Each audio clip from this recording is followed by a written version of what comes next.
Les conférences du Centre d'histoire de la Résistance et de la Déportation. Historiens, universitaires, spécialistes livrent l'état de leurs recherches en cours.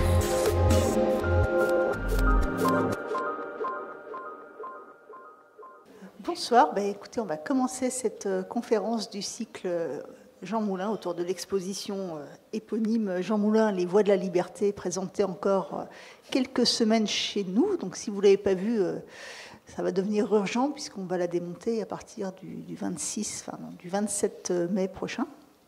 Et ce soir, on accueille Thomas Rabineau, donc un de nos conseillers scientifiques. Vous savez, on a fait défiler à peu près tout le monde à cette table.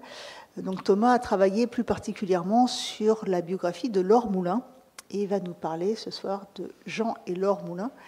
Alors Laure Moulin, c'est quand même un personnage extrêmement important, mais dont finalement on avait peu entendu parler jusqu'à maintenant. Et ça nous semble important de lui rendre le juste hommage. Pour ceux qui ont vu l'exposition, vous voyez le rôle important qu'elle a joué dans la mémoire de Jean Moulin, mais aussi dans toute son existence de frère, mais aussi de résistant. Donc, on va laisser la parole à Thomas, puis on aura un petit échange à l'issue. Merci Isabelle. Bonsoir. Merci à toutes et tous d'être venus jusqu'à nous. C'est un plaisir de vous parler de ce duo atypique.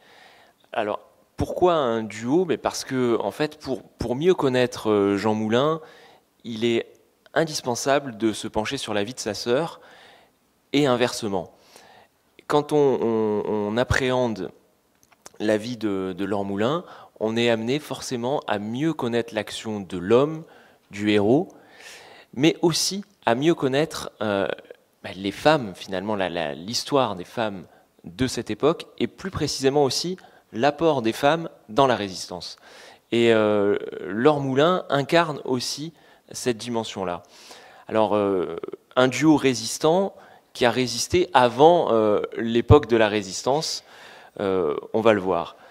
Pour commencer, on va s'intéresser aux racines de ce duo, ce milieu familial, cette empreinte familiale qui a été apposée sur Laure Moulin, qui est née en 1892, à peu près 6 ans avant son frère Jean.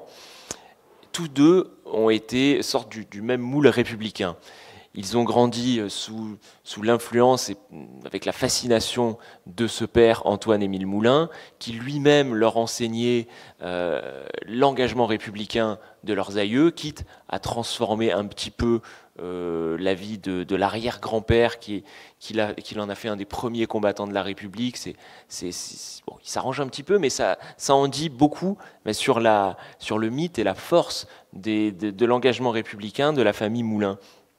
Et donc tous deux sont fascinés par ce père qui a été de tous les combats.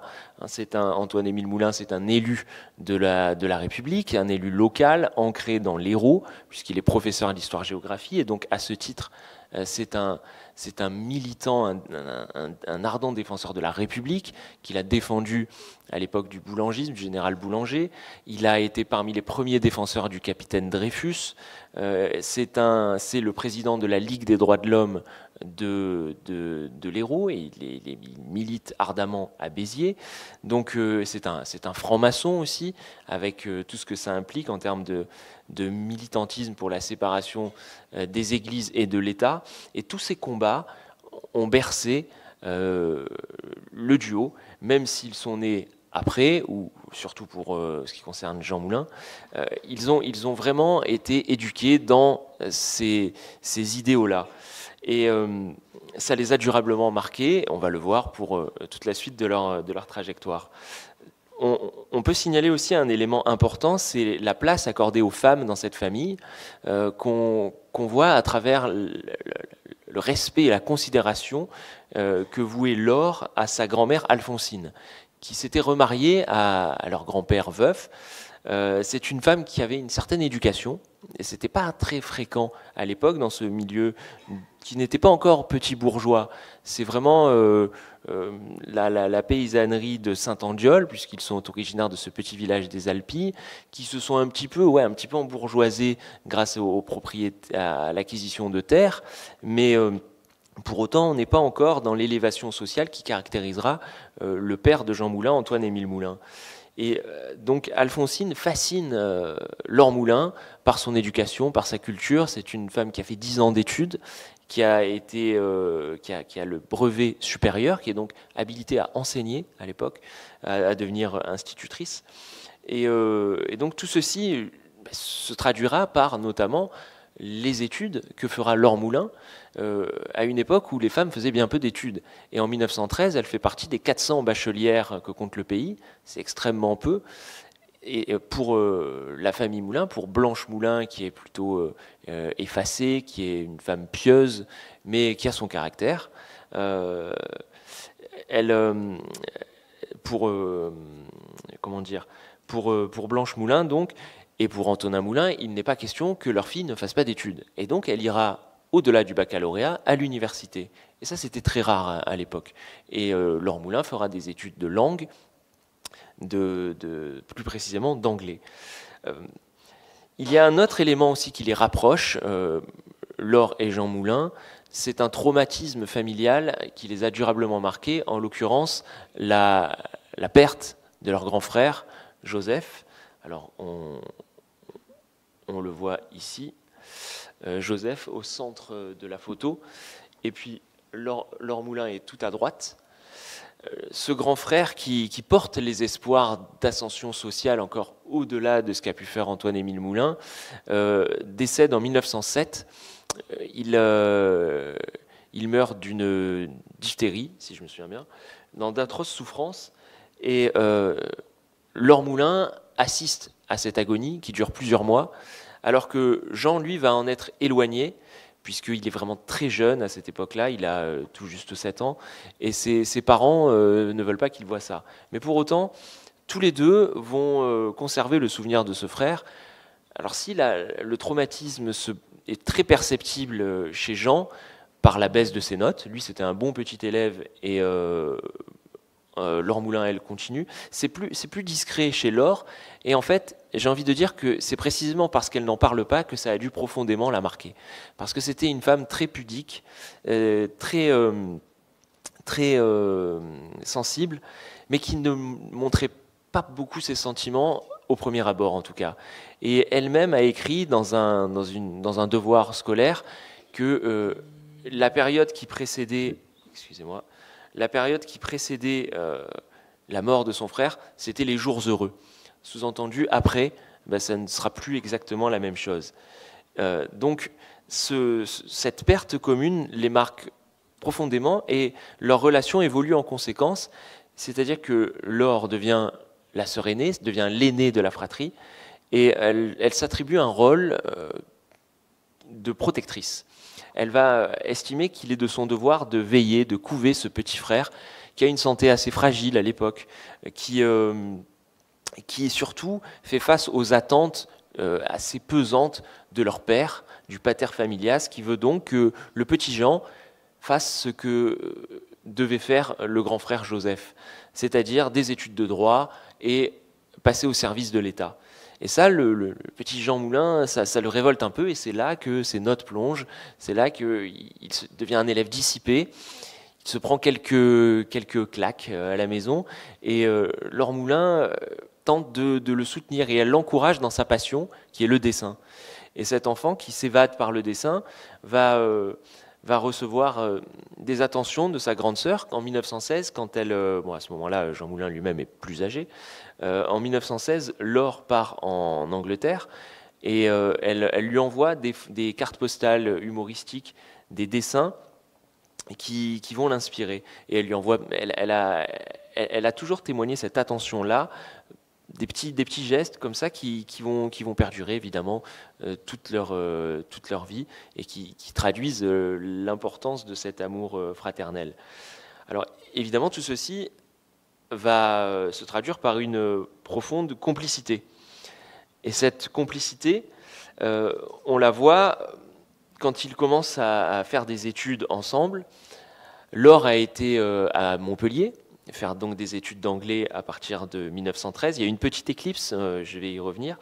Elle fait des études d'anglais, mais en tout cas, ils se retrouvent en 1917, tous deux ensemble, à faire des études. Jean est en droit à Montpellier, il vient d'avoir son baccalauréat. Lui, il fait partie des 4000 bacheliers hommes de 1917. Et donc Laure, elle, approche de la fin de sa licence d'anglais.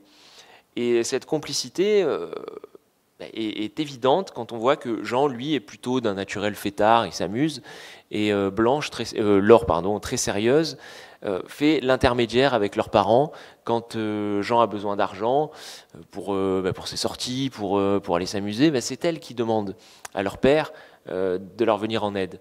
Et elle fera ça aussi quasiment toute leur vie, en tout cas jusqu'en 1939, puisque 1939, Jean Moulin, pour lui, c'est un peu la fin des problèmes d'argent. Il avait tendance à mener un train de vie par la suite assez dispendieux. Et là encore, c'était Laure qui faisait l'intermédiaire avec leur père jusqu'en 1938, date du décès d'Antoine-Émile Moulin, quand il a besoin de s'acheter une voiture ou voilà, qu'il a des petits soucis. Elle intervient et elle l'aide. Cette complicité, elle est assez claire quand Jean Moulin entreprend d'épouser Jeanne Oran. Là, on se situe en 1919-1920. Jeanne Oran, c'est une fille d'amis de la famille, et tous deux, apparemment, éprouvent des sentiments l'un pour l'autre. Et pour Laure, ce serait la belle-sœur idéale. Elle apprécie beaucoup la petite Jeannette, et elle tente de faciliter les choses. Et à cette époque-là, les mariages avaient tendance à faire l'objet d'arrangements entre les familles. Et c'est ce que tente de faire Antoine-Émile Moulin, parce que le père de Jeanne Oran, Abel Oran, n'est pas vraiment emballé par la perspective de cette union. Il voudrait que sa fille n'épouse pas un fonctionnaire. Pour lui, un fonctionnaire qui plus est républicain, c'est pas ce qu'il y a de mieux. Et donc il pose une condition, il dit non, il faudrait que Jean ne soit pas fonctionnaire, puisque Jean va intégrer déjà l'administration préfectorale en 1917 à un très bas niveau, au plus bas niveau, et il s'épanouit dans ses fonctions. En 1919, il est devenu chef de cabinet du préfet de l'Hérault, adjoint, pardon, et pour Abel Oran, c'est pas assez. Il voudrait que son futur gendre soit au minimum sous-préfet. Et ça arrivera, mais trop tard, puisque, et ça c'est un des hasards dont l'histoire a le secret, 12 jours après que Jean Moulin ait été, 12 jours avant, pardon, que Jean Moulin ait été nommé sous-préfet, Jeanne Oran a épousé un homme qui s'appelle Hardy, c'est-à-dire le pseudonyme de celui qui sera très lourdement suspecté d'avoir trahi Jean Moulin. Donc c'est une anecdote, aucun rapport familial, mais c'est un drôle de hasard. Donc Jean ne pourra pas épouser Jeanne Oran, et au contraire, il va se marier avec Marguerite Cerruti, une jeune femme qu'il rencontre en Savoie, alors qu'il est devenu chef de cabinet du préfet de Savoie. C'est une promotion qui l'a amené à quitter sa famille, et ça, pour Laure, c'est un certain déchirement. De même qu'elle s'était sentie déchirée psychologiquement quand son frère était passé sous l'uniforme en 1918. Heureusement pour elle, et peut-être pour lui aussi, il n'avait pas combattu, puisque l'armistice survient juste quand il monte en ligne. Mais là, cette autre séparation est peut-être plus difficile encore, puisque son petit frère adoré, qu'elle couvre, s'éloigne. Alors elle lui envoie des colis, elle multiplie encore les attentions, des pulls, des confitures, etc. Mais elle va tenter de s'immiscer un petit peu dans sa relation avec cette Marguerite Cerruti, qui est de 10 ans quasiment la cadette de Jean, et qu'elle voit d'un assez mauvais œil, puisque elle écrira je ne comprenais pas que mon frère, amateur de si belles lignes, ait pu s'éprendre d'une jeune femme ayant un tel embonpoint, ce qui n'était pas très sympa.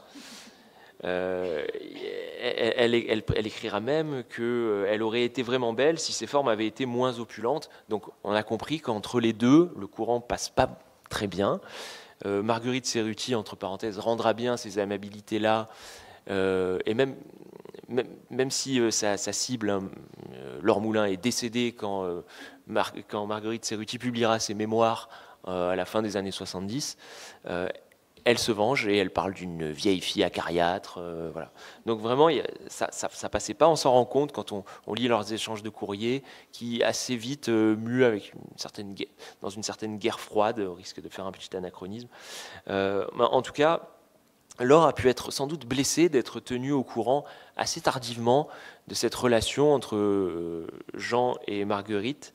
Et c'est peut-être la seule petite entaille qu'on trouve au cours de leur existence dans cette complicité si importante. Donc finalement, Jean divorcera en 1928. Ça fait plaisir quand même à sa sœur. On s'en rend compte. Oui. Et elle va tout faire pour que son frère se remarie. Elle va là encore jouer les marieuses. Elle arrange une rencontre entre son frère et une jeune femme divorcée qu'elle lui présente aussi sous un jour idyllique. Et là, on a une lettre que je trouve assez amusante. C'est la réponse de Jean à Laure et à ses parents, puisqu'ils sont un peu tous dans la combine. Hein. Et il lui dit, Jean leur écrit, « Pour vous montrer que je suis loin d'être hostile à l'idée de me marier, j'ai accepté bien volontiers le rendez-vous que M. Bosc m'a fixé il y a 3 jours. » Parce qu'avant d'envisager d'épouser cette jeune femme, il fallait que Jean rencontre son père. Mais cette rencontre se fait aussi en présence de l'éventuelle prétendante. Et Jean écrit « Malheureusement, et malgré mon vif désir de ne pas me montrer difficile, j'avoue que je ne me sens pas le courage de finir mes jours aux côtés de sa fille. Elle est, je crois, très gentille, mais vraiment, ce n'est pas ça. D'ailleurs, il est facile de comprendre que si elle était distinguée et si jolie et intelligente que vous me le dites, elle serait remariée depuis longtemps, étant donné sa fortune. Donc vraiment, il n'y a rien à faire. Et là, on sent qu'il y a une différence, hein, ou au contraire une similarité, puisque Laure Moulin entend que son frère fasse sa vie d'homme, c'est elle qui écrit ça. Mais elle, célibataire endurcie, voit que son frère prend le même chemin qu'elle, même si il a une vie sentimentale assez riche, semble-t-il. Alors, tous deux sont également proches par leurs engagements. Ils ont été tous deux engagés très tôt au service de l'État. Alors, il y a ce premier engagement, je fais une petite parenthèse, pendant la Première Guerre mondiale, qui est lourd pour Laure Moulin, puisque en 1913, alors qu'elle doit aller faire ses études à Montpellier, elle s'engage comme infirmière volontaire. Elle rallie cette 4e armée qui compte 60 000 volontaires. Et là, à Béziers, elle assiste à l'arrivée de ces blessés véritablement massacrés, puisqu'on voit ces victimes de l'artillerie qui ont des blessures qu'on ne voyait pas avant. Elle en a sans doute été extrêmement marquée, puisque là encore, elle n'en dit rien. On ne trouve pas d'écrit d'elle à ce sujet, mais on sait de la part d'autres volontaires que le spectacle était terrible. Ce qui a sans doute accentué son inquiétude quand son frère a été mobilisé.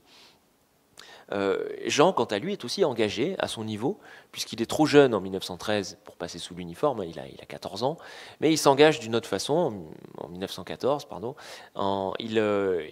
il réalise des dessins, des caricatures patriotiques qui montrent que tous deux n'ont qu'une volonté, c'est la victoire, et qu'ils sont tous deux mus par ce patriotisme familial et républicain qu'ils ont chevillé au corps.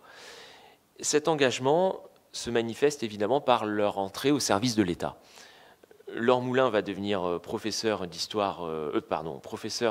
d'anglais et de français à Béziers dans un premier temps.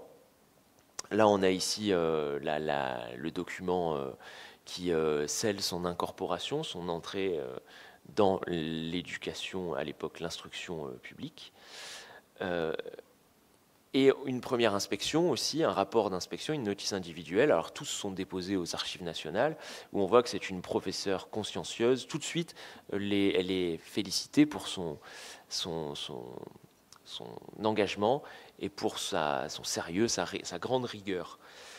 Et ce sont des qualités qu'on va évidemment retrouver aussi chez Jean Moulin, ce jeune attaché de préfecture au cabinet du préfet de l'Hérault, et qui va être couvert de louanges au point que son ascension dans l'administration préfectorale va être météorique, puisqu'il va donc quitter l'Hérault pour la Savoie, et puis il deviendra le plus jeune sous-préfet de France et ensuite le plus jeune préfet de France. Il sera détenteur de records que seul un certain René Bousquet lui prendra, mais pas pour en faire le meilleur des usages.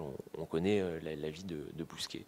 Donc tous deux sont engagés, mais il semble que Laure se soit peut-être sacrifié pour que son frère ait cette trajectoire-là, puisque ils sont tous deux très proches de leurs parents, ils leur vouent un amour filial très important, ils sont très attachés au bien-être de Blanche et d'Antonin Moulin, mais en 1920, ils sont tous deux assez âgés et ils ont atteint ce qui est à l'époque l'espérance de vie, ils l'ont même dépassé, et donc il est du devoir de l'un et de l'autre de veiller sur eux. Sauf que Jean doit être muté s'il veut progresser dans la hiérarchie préfectorale.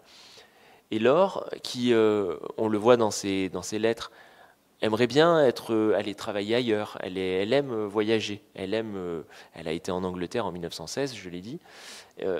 Elle aspire à d'autres horizons, mais finalement, elle se fait une raison. En tout cas, ça n'a même pas l'air d'être pour elle un sacrifice.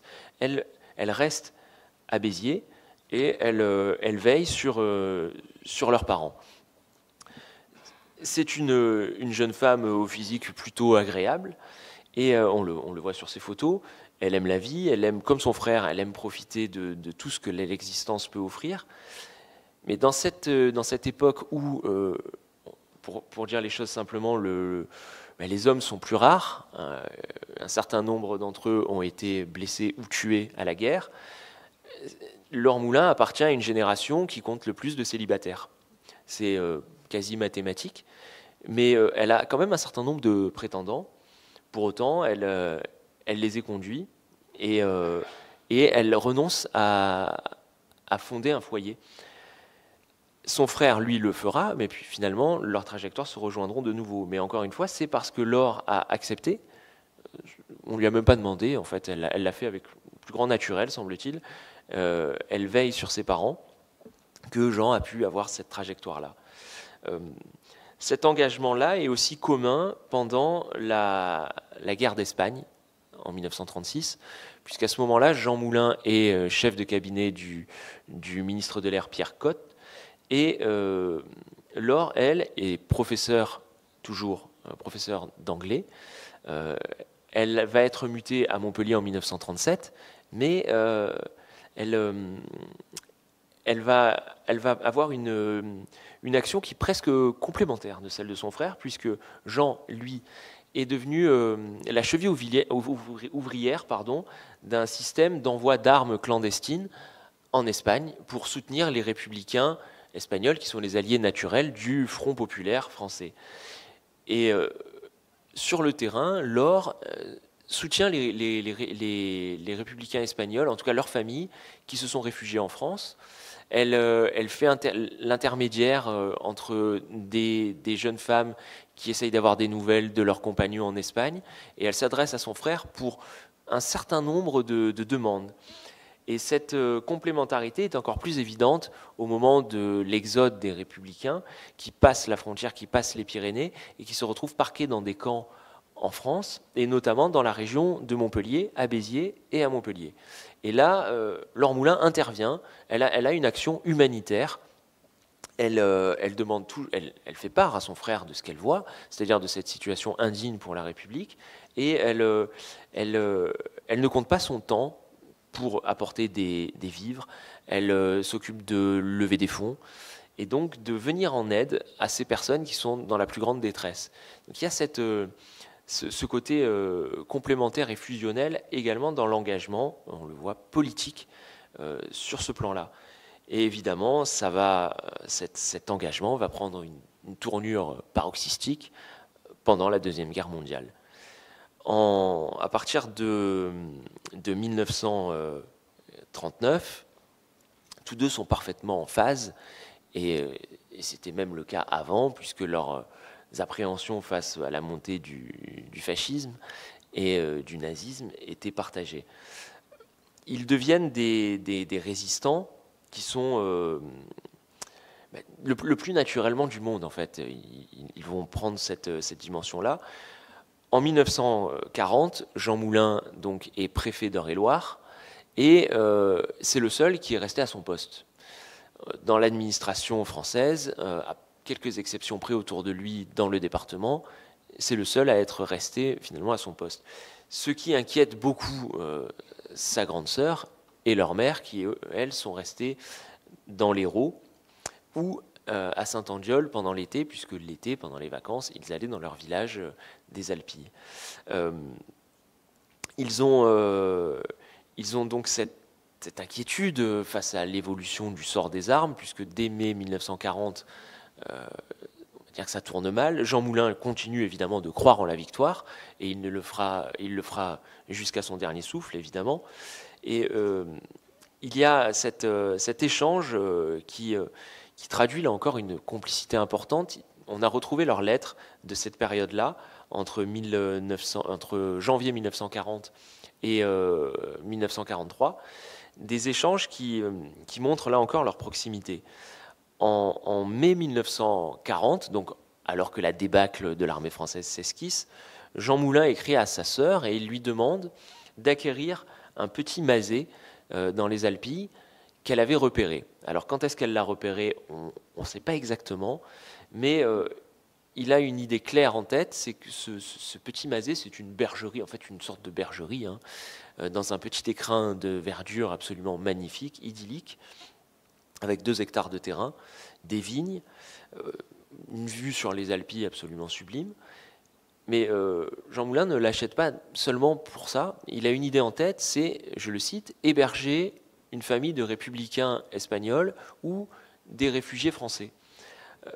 Et il demande à sa sœur de se porter acquéreur pour lui, et ce sera elle qui ira le représenter chez le notaire d'Orgon en septembre 1940. On peut dire que dans cette période-là, où Jean est aux premières loges, en mai 1940, fin mai, il voit affluer les réfugiés de Belgique, puis du nord de la France, et il voit bien que la situation tourne à la catastrophe. Il voit aussi les troupes françaises qui quittent le département, qui traversent en toute hâte, qui opèrent leur retraite. Lui, il pense, encore une fois, à avoir cette action-là, cette action humanitaire, cette action de secours, presque une action de résistance avant l'heure. Et pour ça, il sait qu'il ne peut compter que sur une personne, sa grande sœur Laure. Et c'est ce qui va se passer. Voilà, on les voit. Alors ici, cette photo a été prise à Égalières. On ne sait pas quand exactement, entre 1938 et 1941, vraisemblablement. C'est sans doute dans cette période-là où le masé en question a été repéré. Ce masé, le voilà. À l'heure actuelle, il est resté dans la famille. Il a gardé il est resté totalement dans son jus, à exception faite d'un garage qui est sur le côté, qui a été construit par Laure Moulin dans les années 1960, si je me souviens bien. Mais cette acquisition qui a été permise par l'entrée en scène de Laure va jouer un rôle important pendant la guerre, puisque Jean Moulin se fera parachuter à proximité du masé, et puis surtout il viendra s'y ressourcer pendant l'accomplissement de sa mission d'unification de la résistance. Pour lui, c'est un havre de paix, c'est un lieu où il peut recharger ses batteries pour reprendre, pour aller de l'avant. C'est aussi un lieu où il se projette dans l'avenir, puisqu'il ambitionnait d'en faire un atelier d'artiste. Quand l'armée allemande prend Chartres, le 15 juin 1940, Laure est sans nouvelles de son frère.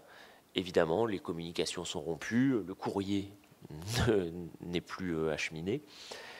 Et c'est à ce moment-là, à partir du 16, que Jean Moulin va accomplir son premier acte de résistance, puisqu'il va refuser de signer un protocole que lui tendent les 2 officiers allemands, protocole selon lequel il reconnaîtrait, lui, en tant que préfet de la République, que des tirailleurs sénégalais de l'armée française auraient massacré des populations civiles. Jean Moulin refuse, surtout quand il se rend compte que les victimes de ce massacre en fait étaient tuées par des bombardements allemands. Et donc il va être violenté, torturé, et jusqu'à ce qu'il tente de se trancher la gorge pour ne pas risquer de céder face à la torture. Laure va finir par apprendre ce qui s'est passé dans la fin du mois de juin, et elle va écrire une lettre à son frère qui nous est parvenue. Cette lettre est arrivée jusqu'à Jean par une série d'intermédiaires, et dans cette lettre, elle lui conseille de rejoindre cette plage bretonne où ils étaient l'été dernier pour se reposer, cette plage où ils avaient rencontré l'homme à la poupée. Et là, c'est un code. Elle lui envoie un message clair, puisque l'été d'avant, ils n'étaient pas sur une plage bretonne, ils étaient sur une plage de Grande-Bretagne, et donc elle l'encourage à rejoindre l'Angleterre. C'est tout à fait limpide. Pour son frère, c'est pas à l'ordre du jour. Mais elle a cette clairvoyance-là de comprendre que son frère, qui n'acceptera pas la situation, en l'occurrence cette défaite, cet armistice qui a été annoncé par le maréchal Pétain le 22 juin, qui a été signé, pardon, le 22 juin. Et pour elle, c'est inconcevable, et elle ne doute pas que pour son frère, ce sera aussi le cas. Et donc, elle a la clairvoyance de considérer que s'il y a un endroit, un pays où son frère doit aller, c'est dans le seul pays qui continue la lutte, qui continue le combat, c'est l'Angleterre. Et à une époque où tout le monde considère que l'Angleterre ou le Royaume-Uni va être vaincu, parce que Hitler et ses alliés triomphent sur tous les terrains, elle est convaincue du contraire. C'est une anglophile totale, hein. Elle a été au Royaume-Uni un nombre très élevé de fois. Elle y a été dans les années, donc en 1916, pendant la guerre. Elle a traversé la Manche à une époque où il y avait quand même des sous-marins qui coulaient des bateaux. Alors le taux des pertes était faible, mais il y avait quand même un risque. Et puis elle y est retournée dans les années 20, dans les années 30. Elle a visité le Parlement, elle a même croisé Churchill. Donc c'est une anglophile convaincue, et donc elle ne doute pas une seconde de la solidité du Royaume-Uni. Son frère va être un peu plus timoré, et pendant plusieurs mois, à partir du moment où il va être mis en disponibilité par le régime de Vichy, qui considère que cet homme si proche du front, intégré au Front populaire ne peut pas rester en poste au-delà de novembre 1940, à ce moment-là, Jean a un projet, c'est gagner les États-Unis. Et pour ça, il va se lancer dans une série de démarches clandestines ou officielles pour récupérer des documents administratifs qui vont lui permettre de quitter le territoire. Il est repéré par le régime de Vichy, puisqu'une personne, un ancien collègue de l'administration préfectorale en qui il avait confiance, a tôt fait de le dénoncer, de dire que l'ancien préfet Moulin envisage de quitter le pays. Il est donc repéré par les autorités, et pour autant, il ne le sait pas, et il veut rejoindre son ami Pierre Cot aux États-Unis, puisque Pierre Cot a été éconduit de la France libre. Il voulait rejoindre le général de Gaulle, mais pour de Gaulle, qui est quand même entouré de personnalités de la droite extrême, de monarchistes, Pierre Cot, ça n'est pas possible. Il est trop marqué Front populaire et guerre d'Espagne. Et donc Jean, à ce titre-là, veut rejoindre son ami Cot aux États-Unis. Mais il va se rendre compte, au fil des mois, que c'est sa sœur qui avait raison, et donc qu'il faut finalement rallier l'Angleterre et le Royaume-Uni. C'est ce qui va être fait à partir d'octobre 1941. Et là encore, c'est Laure qui est sa première complice. C'est elle en qui il peut avoir une confiance totale. Et c'est précisément cette proche, cette femme sur laquelle il peut compter. Elle va être celle qui va découdre les poignées de sa valise en cuir pour glisser sa carte de préfet et la recoudre. Et elle va être, ils font ça à Saint-Andiol, derrière des volets qui sont clos. Et elle va l'accompagner jusqu'à la gare d'Avignon, où de là, il va prendre un train avec une fausse identité et passer la frontière.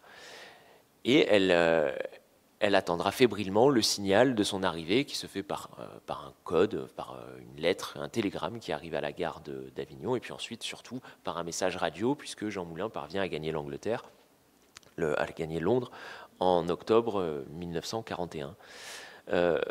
Et là, elle l'attend fébrilement, en se demandant ce qu'il va faire.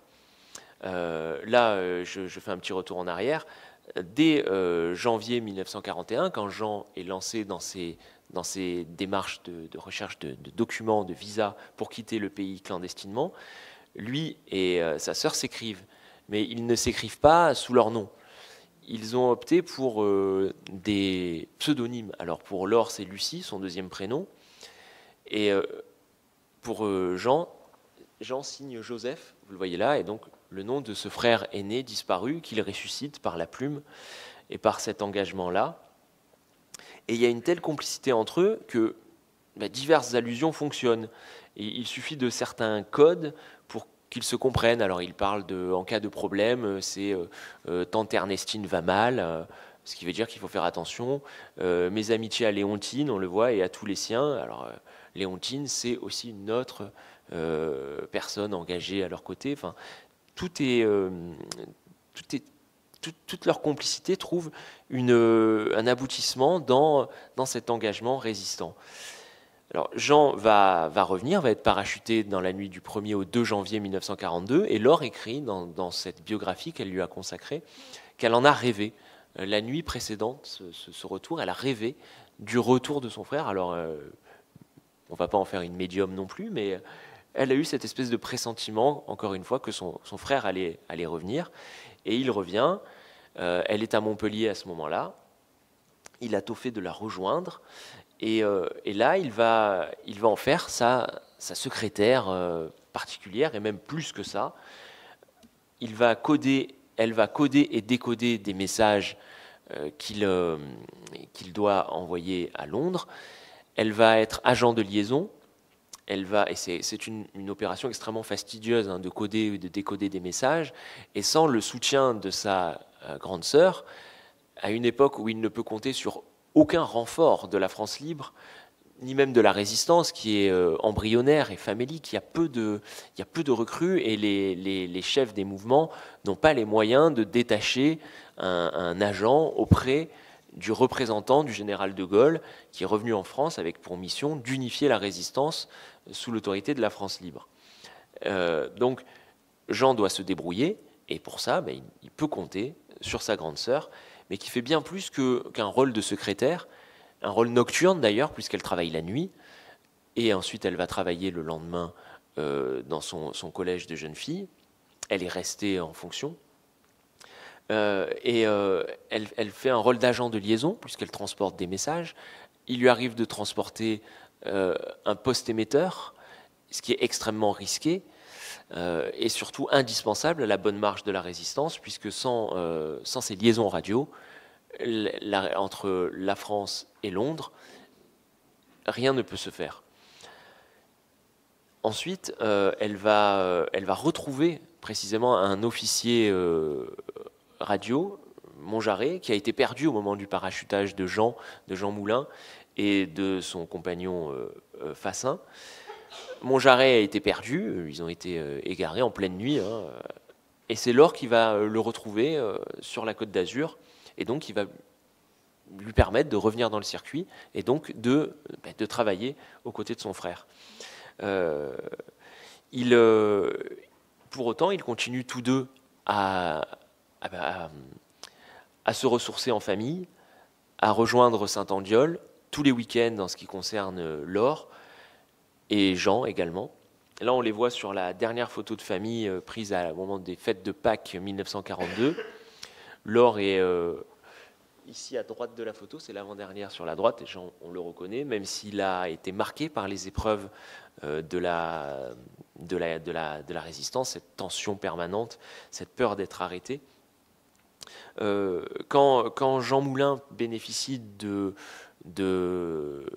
l'arrivée de Daniel Cordier à l'été 1942 à Lyon, Daniel Cordier qui devient son secrétaire particulier, Laure voit son rôle diminuer. Mais quand même, dans le sud de la France, c'est elle qui cache des documents, qui cache des archives, notamment un document très secret signé de la main du général de Gaulle.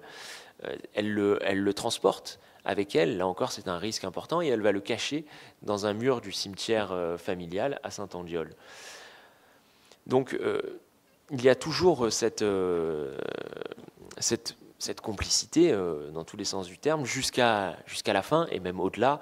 En 1943, quand Jean a fondé le Conseil national de la résistance, le 27 mai 1943, à Paris, il est conscient que sa vie est en sursis. En fait, c'est son état d'esprit depuis 1940 d'ailleurs, mais là, plus que jamais, il voit les arrestations se multiplier et il a fait part à sa sœur de ses craintes. Il lui a dit à Saint-Andiol qu'il allait devoir se mettre au vert et même quitter le pays. Et Laure le comprend très bien, mais elle est très inquiète. Et là encore, elle a un pressentiment quand elle le voit partir au petit matin à vélo pour Avignon. Elle se dit que c'est peut-être la dernière fois qu'elle le voit. Et de fait, c'est la dernière fois qu'elle le verra, puisque Jean Moulin est arrêté à Caluire-et-Cuire le 21 juin suivant. Laure n'en sait rien. Elle l'apprendra à la mi-juillet. Les compagnons de lutte de Jean l'ont tenu à l'écart. Ils redoutent à tort les réactions qu'elle pourrait avoir. Ils ont peur qu'elle entreprenne des démarches qui pourraient mettre en péril la résistance, et Laure s'abstient bien de le faire, et elle attendra d'avoir finalement le feu vert de ces compagnons-là, une fois qu'elle sait que Jean a été identifié comme ancien préfet et donc comme résistant, qu'elle fait ce que font un certain nombre de proches de résistants arrêtés. Elle va s'enquérir de ce qui leur est arrivé dans les locaux de la Gestapo, et elle ne fait pas les choses à moitié. Elle prend le train, elle traverse la ligne de démarcation, et elle va à Paris, avenue Foch. Elle, étant donné sa proximité, tout ce qu'elle sait de la résistance, on peut dire qu'elle prend un risque certain, elle se jette un peu dans la gueule du loup, mais elle a cette attitude de grande sœur éplorée, d'humble fonctionnaire, de professeur d'anglais, et donc insoupçonnable. On ne peut pas imaginer, les Allemands en tout cas n'imaginent pas, qu'elle a été la première complice de l'unificateur de la résistance. Donc elle s'enquiert de ce qui lui est arrivé et elle apprend qu'il est mort. Et pour elle, c'est inacceptable, et d'ailleurs, elle ne l'accepte pas, elle ne le reconnaîtra pas jusqu'au courant de l'année 1945, et elle va mener une enquête pour savoir ce qui lui est arrivé. Et on peut dire que à partir de ce moment-là, ils ont toujours été unis, même par-delà la mort, puisque Laure donc enquête avec la complicité, avec le soutien d'Antoinette Saxe, qui est la dernière compagne de Jean Moulin. Toutes deux s'écrivent, se retrouvent, font jouer toutes leurs relations pour essayer de savoir ce qui est arrivé. Alors là, on a une sorte de lettre, mémorandum qu'a écrit Laure Moulin. C'est une lettre qui fait une douzaine de pages, si je me souviens bien, où elle détaille, c'est une sorte de rapport complet de ce qu'elle sait à la fin de 1944. Et très tôt, elle fait partie de celles qui suspectent René Hardy d'avoir trahi son frère. Mais avant, tout en menant cette enquête, évidemment, elle essaye de savoir précisément le sort qu'a subi son frère. Elle arrive à se procurer un acte de décès. Et puis, la pièce finalement décisive, cette situation de sépulture du cimetière de l'Est parisien, qui confirme que son frère a bien été inhumé, en tout cas d'abord incinéré, puis les cendres de son frère ont été entreposées dans ce cimetière. Et pour elle, c'est un tel choc qu'elle refuse encore d'en faire part à leur mère. Leur mère qui s'inquiète énormément, Blanche, qui se demande ce qui est devenu son petit dernier. Elle sait elle finit par savoir qu'il a été arrêté, mais Laure ne consentira à lui dire la vérité que très tard, finalement, quelques jours avant que Béziers n'organise un hommage, la ville natale de Jean Moulin, donc un hommage à Jean. Et donc plutôt que leur mère l'apprenne par les journaux, Laure Moulin lui dit la vérité. Alors elle mène cette action d'enquêtrice avec Antoinette Saxe, et elle est révoltée de constater que le suspect numéro 1, René Hardy, est protégé.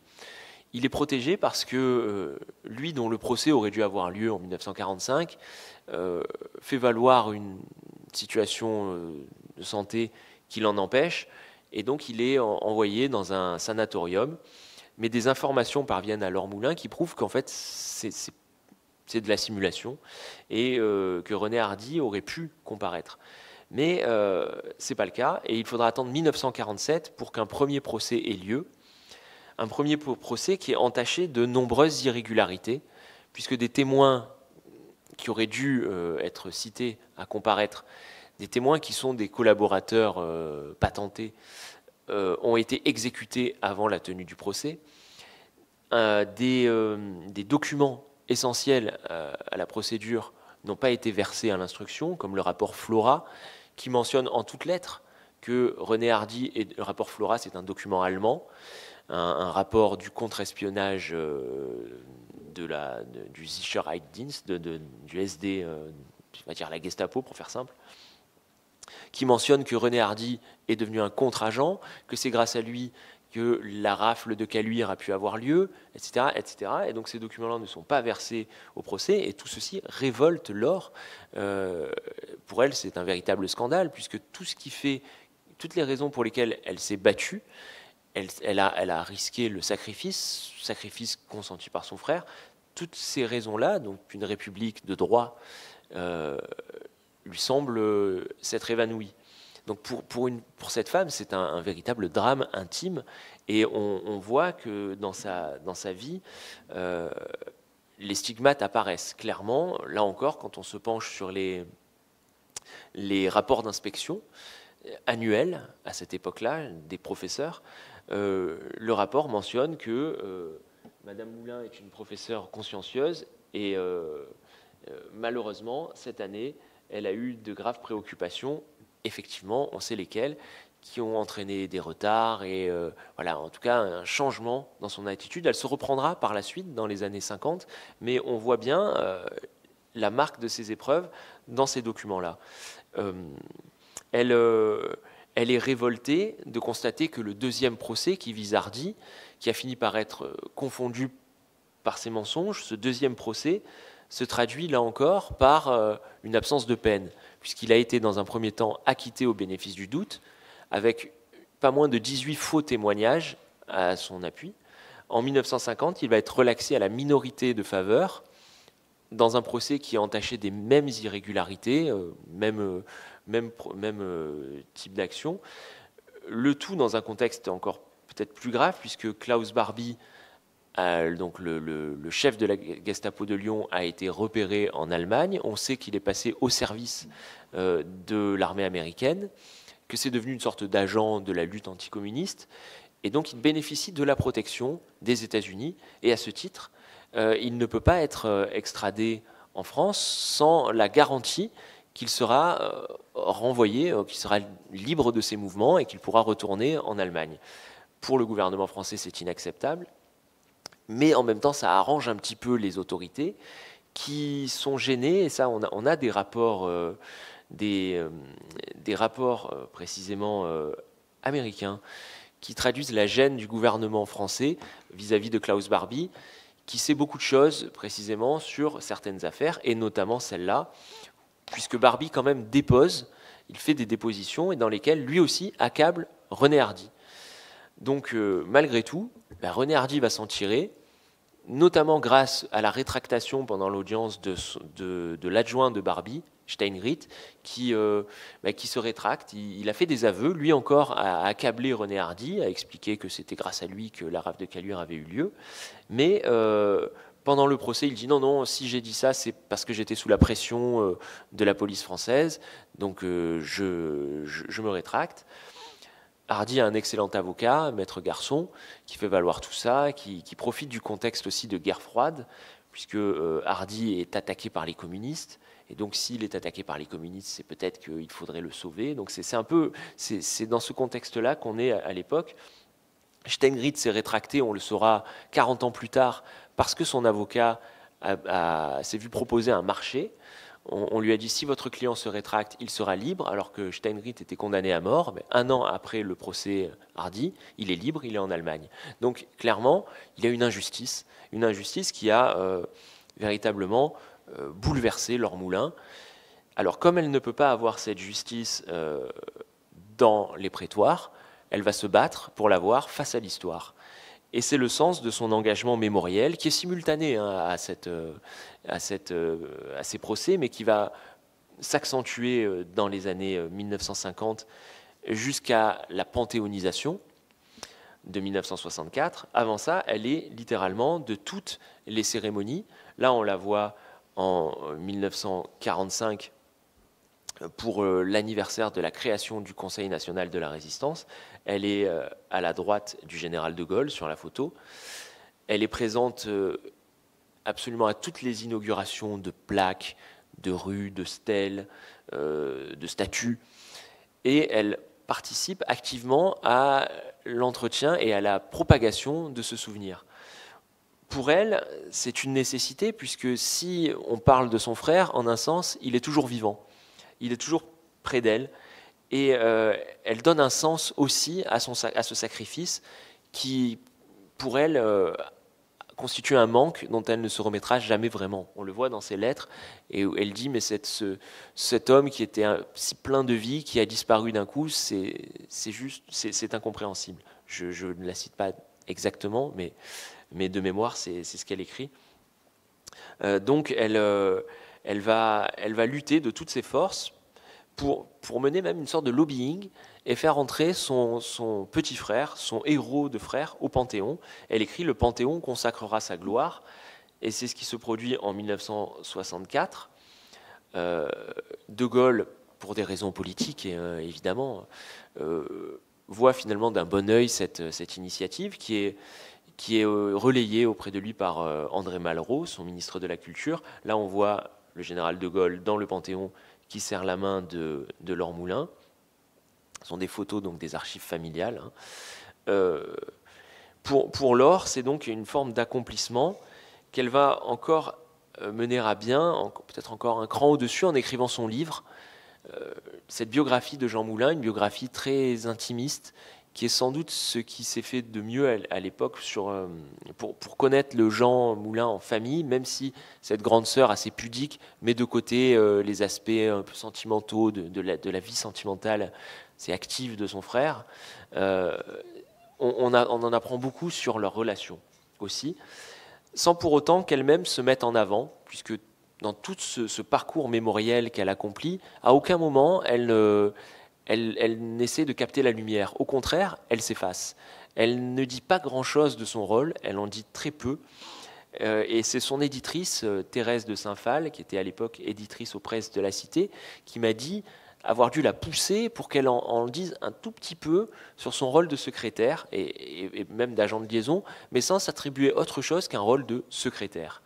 Donc là encore, ça en dit long sur son état d'esprit, mais aussi sur l'état d'esprit d'une époque, puisque certes, elle a été décorée, elle a eu en 1954 la Légion d'honneur et la Croix de guerre, mais au titre de femme qui secondait le combattant, Jean Moulin, une femme restée dans l'ombre, et précisément à une époque où l'action des femmes dans la résistance n'était pas vraiment reconnue, sauf pour celles qui avaient mené une action armée, militaire, qui donc finalement était proche d'une sorte de roman national, ou en tout cas de cliché du résistant en armes, que n'était pas Jean Moulin, même s'il a eu une arme, il s'en est jamais servi. Laure Moulin incarne aussi cette dimension-là. Elle va, à aucun moment, donc, elle ne va essayer de s'affirmer comme une résistante. En tout cas, elle ne le revendique pas. D'autres le font pour elle, mais elle-même est plutôt discrète sur cet aspect-là de sa vie. C'est encore plus flagrant quand on voit à quel point elle a pu s'effacer derrière cette image devenue iconique. C'est elle qui la sort de ses archives en 1964 et qui la donne finalement au public. Jean n'aimait pas cette photo et c'était la seule à le savoir, puisqu'il lui avait écrit une lettre en janvier 1940 où il lui disait c'est pas fameux cette photo prise par leur ami d'enfance Marcel Bernard, ce n'est pas bien brillant pour un expert comme lui. Et donc c'est parce que Jean n'aimait pas cette photo qu'elle attendra 20 ans, plus de 20 ans, 25 ans, pour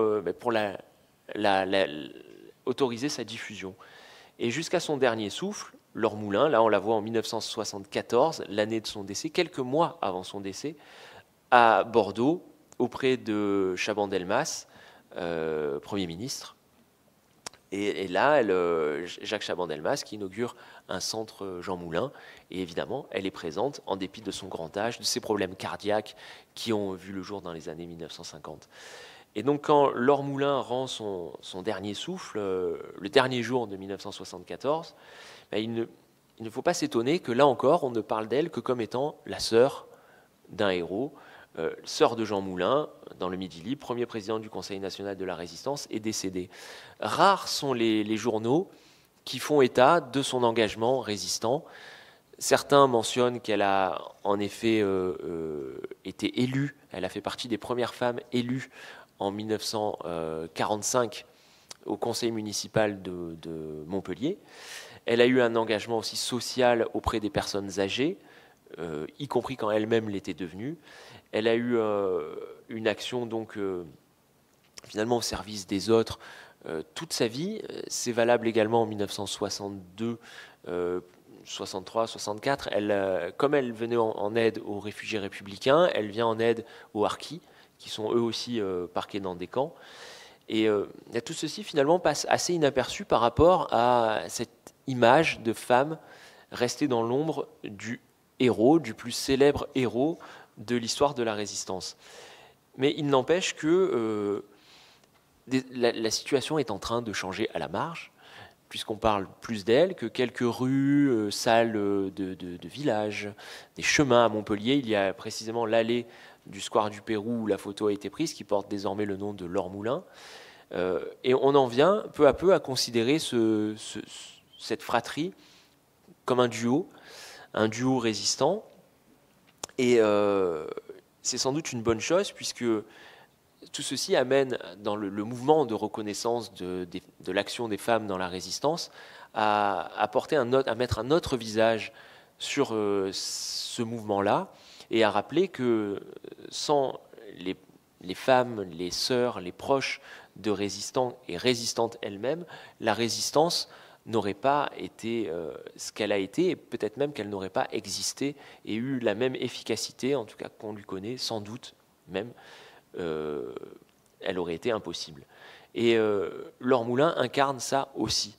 Donc désormais, parler de Jean Moulin sans parler de Laure Moulin, ça paraît tout autant impossible. Donc c'est précisément pourquoi je vous ai fait cette présentation, et je vous remercie pour votre écoute. Merci.